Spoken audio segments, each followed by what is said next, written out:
Sanibonani guys, igama nginqabile niphathela amazwi ami enimba ngomhla ka-3 March. Hhayi-ke guys, uqhawekazi uqhubekile-ke nokuthi aqhaqhazele ebona phela ama-ice cubes egcwele phansi-ke on the floor. Kanti-ke emile la ubhuti u-Azande engayindawo beloke beshilo ukuthi hhayi-ke qhawekazi kuzomele ngi-introduce-ke manje kunyana wami lo u-Azande. Kuwena-ke hhayi, ungambiza ngokuthi utatomncinci, umbize kugcwale umlomo lokho ngoba-ke umfowabo phela lo kaLazarus. Hhayi-ke guys, le ndaba yokubiza lo mbhudi lo ngobaba omncane uqhawekazi bengayizwisisi neze kahle. Ey'buzo ey'phendula ukuthi hhayi bo, sifike njani nini apha? Ubhuti lo bekade sibhizi naye ngakizolo namhlanje usewubaba omncane wami njani? Hhayi guys, qhubekiwe-ke kwadliwa-ke ukudla etafuleni, kuncokola kodwa uqhawekazi ubeloke nje emtshontsha ngamehlo u-Azande, eloke nje engafuni ngisho nanokuthi-ke ambuke isikhathi eside ngoba eshawa amahloni. Sesihamba-ke inkulumo isivuthwa, hhayi-ke wabuza-ke umawakhe u-Azande ukuthi uy'misele ngokuhlala isikhathi eside kangakanani la eMzansi Afrika since phela ephuma overseas. Washo-ke u-Azande ukuthi yena akasenalo ikusasa phesheya kwey'lwandle, usecabanga ukuba unoziphila la eMzansi.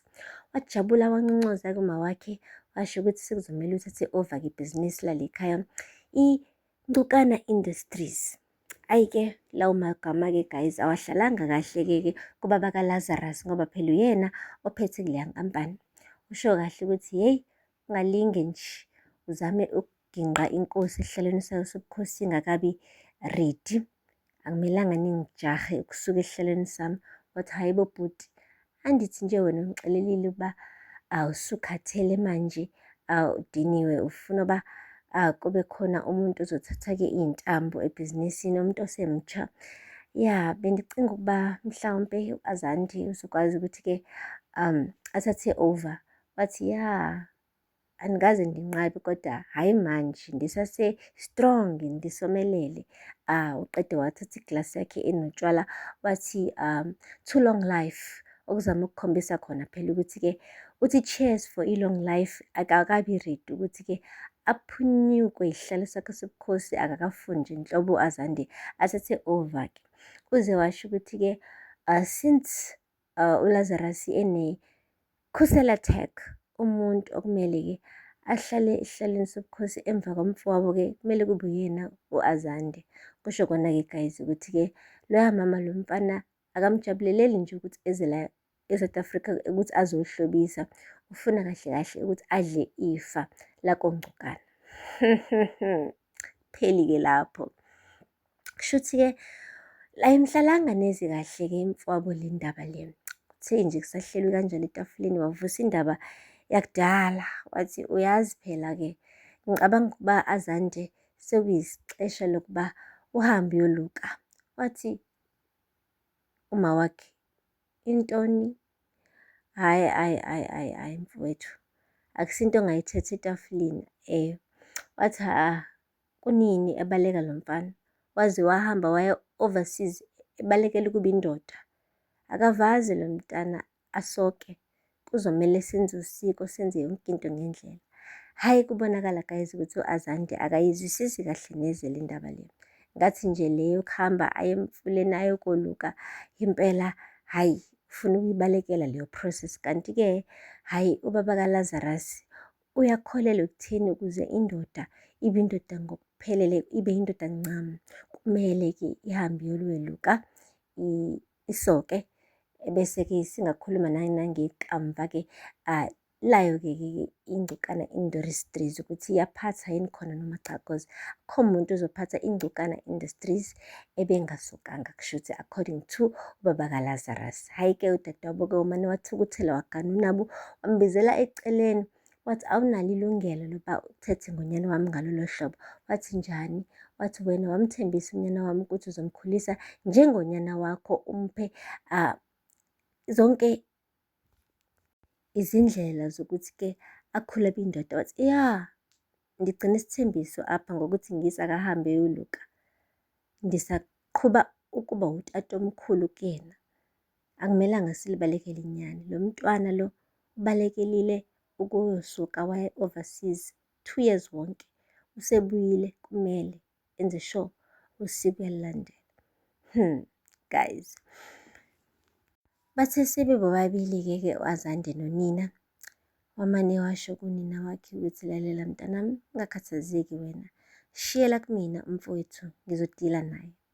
Kodwa wena okubalulekile-ke manje ukuthi ungabisanyakaza, hlale la South Africa cause sekuyisikhathi sokuthi sithathe okungokwethu. Sonke lesi sikhathi bengilindile ukuthi ukukuthathe lokhu okudalelwe mina. Isikhathi sokuthi-ke manje uthathe isihlalo sakho mfanami, kade sikulindile.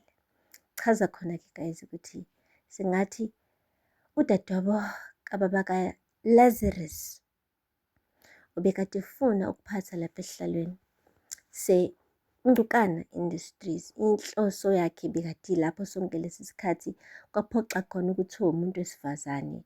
Kanti-ke isikhathi esiningi mekukhona-ke abantu besilisa nabesifazane ekhayeni elilodwa, bake bathathe lo wesilisa kube uyena-ke orana amabhizinisi asekhaya.